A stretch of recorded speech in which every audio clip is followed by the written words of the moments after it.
They say that the Nigerian Navy don't come outside though, say as it dey be now, be like say they dey for war. Now I come dey ask, now who they come dey for war with? I no come know. But however, let's move forward. As we dey talk now, they say that the women, the widows wey dey for Enugu State don call out their governor Mba for his plan over to give the Fulani herdsmen a portion of land for them to ranch. No be small thing. The women say no, say all of them wey dey here wey be widow. Now Fulani herdsmen make them be widow. So why they go do that kind of thing? No be small thing. They say that the Yorubas are still crying for food though. They say hungry don't fire them. Meturumbu come out for there immediately. Now I can say no wow, Emiloko, or no be Emiloko again. Jagaban, now our turn.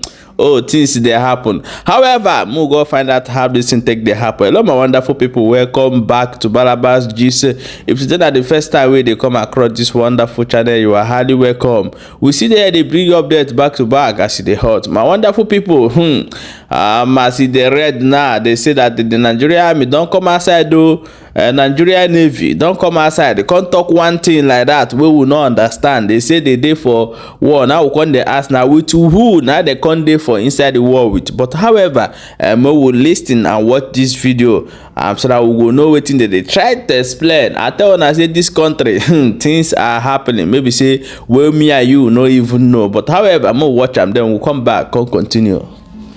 That the Nigerian Navy is at war, both in peacetime and in wartime. This is because the Constitution of the Federal Republic of Nigeria charges the armed forces of Nigeria with protection of territorial integrity and sovereignty of this country.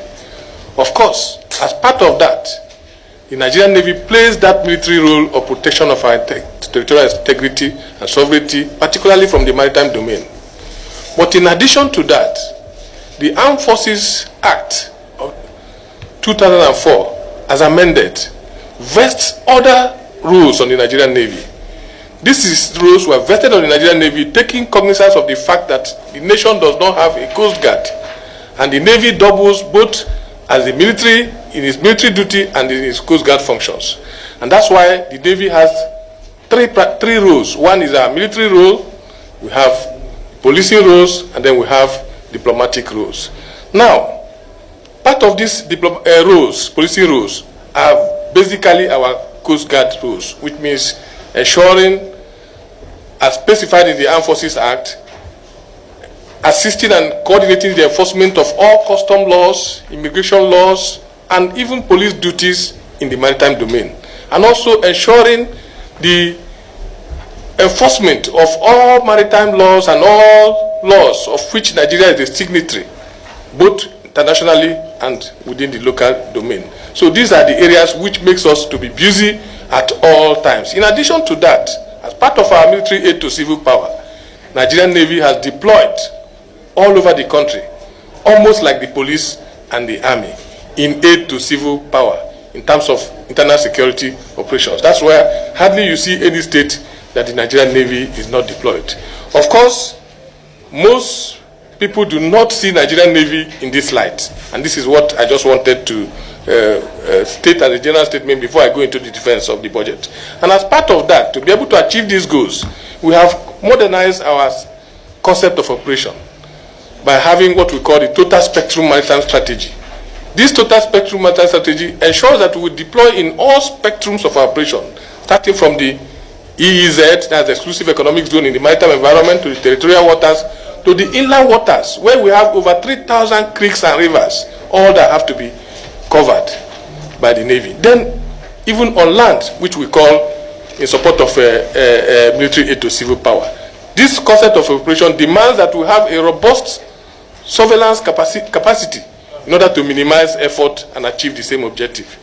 We also have a robust response capability. These are areas where we require platforms, both air and surface platforms, and all kinds of platforms to be able to meet this goal. Then in addition to that, we have the law enforcement aspect of it. And this is where we collaborate properly with all other security agencies to ensure that when we were able to execute our role in terms of arrest of criminals in the maritime environment, we end up getting appropriate prosecution. So this basically is one of the roles of the Nigerian Navy, which many people are not aware, and this is what makes our demand even higher, but difficult to justify.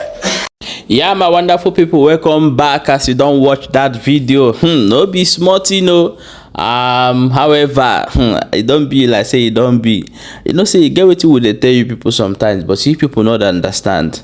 So, congratulations to Nigeria yesterday, because if you say they win that match, they foresee something go good, something go good. But however, God always prove you people wrong. He show you people that you have a problem that you need to go and solve. This is a message for the youth. See you waste that for computer to say they make money. Remember, say now where you that peace, now you go enjoy that money. Remember, say some people dey for Ukraine will abandon their company one day and left. Some abandon their luxurious cars, cost millions of dollars for road, run, enter bush, they find head first. Some no even see road reach house from that day where that was start for Ukraine. So no even see road safe reach house till today when me are you there. So now when you get comfort zone, you can be able to flex and enjoy that your money. And there's no enjoyment that you have in your hometown or country where you were born. Never. As if you live in Nigeria today, you think when you come to outside you'll be enjoying. No, when you come to outside, many things that you enjoy back home that you're not going to enjoy again. So what am I saying? The youth, you people are sleeping too much. Men, they will want lead this revolution, make things change. But due to the weak ones, when they come online, when they write nonsense, we don't want this show, we don't want this show, we don't want this show, but they suffer. You think say that's small change way they see. You go they see them, they go like that. Go inside villages, see what people they pass through. So something need to be done. Everybody need to wake up. This something they happen where these people know they tell us, but we no. But however, let's proceed. As we talk right now, they say that the women for inside N0w state don't call out their governor, say making no give any inch of land for the Funanis. Say is never acceptable to them. And the N0w communities don't even make this statement. Say nobody should give them any land, since they have chosen to use cow to buy people. No way. However, I'll play this video, but I'm going to move the video and say some things in that video. Before we come back, come proceed. We got a lot of story to hear today. Yeah, my people, this video where they watch like this now, N0w women with their husband, the remaining ones where Funani don't buy remain. If you watch there, you go see say women plenty pass men for inside this place. Wait till come be the thing. All those women where they see for here now widows. Now people where their husband don't buy. And some of them, their husband buy for inside farm. Now there they take by their husband. And now these people now no get husband again. And waiting be the cause now Funani herdsmen for their farmland, for their rice farm, for their cassava farm, for all different type of crops. But now these same people go come outside, they go say we will not ship food come Nigeria again. But they go carry cow, they enter for east, for west. They go, they enter inside people farm, go they chop everything where they there. But their own side, they no fit try am, carry cow, enter for somebody farm. You see wetin dey happen for this country where we dey. See all these women. Because why I move this video now because of one thing. The cry where they cry for this video, the thing it make me too much. And if we put them here, it will become issue. That's why we no put the voice, but we will post the video for our S so that you go for S, go watch the video. You see, say men where they are no plenty. Now men where remain, and then can support them. The youth, all of them, everybody don't run commode because of these people. And now the governor, they bring suggestion of giving them a place where they go to ranch so that they don't go to crash with people. Why not they keep their for cow for their place? And if they want say, they carry and come with the quarters where they say, come say give people what want. Why did they carry and they come is they work out for everywhere? How you will leave your own land? They come person land. There's a lot of land in north for them to be in ranches and start training. If they want to sell, they bring it to the quarter where they sell, and people go come for there, come buy. Why did they carry on the worker? They enter for inside people farms, go they buy people for inside farm. This kind of thing, good. The east and the west have to rise against this nonsense, because na nonsense I call am. The world don't grow past this level where we say people go they still carry cow they waka around. Arrange am for your home, go sell them to who you want to sell them, and the people go buy. So why all these things is wetin we dey talk? My people, abeg more na put mouth for this matter. This thing is done too much, and our people don't talk put for this matter tire. We no know what we want do again. The only solution for this thing, make everybody go in papa house, go sit down. Like as we dey talk am, see this country don't tire Onyukwu, don't tire Onyentai, don't tire everybody. You see you see the women, you see wetin they show you. So look at this crowd where they here.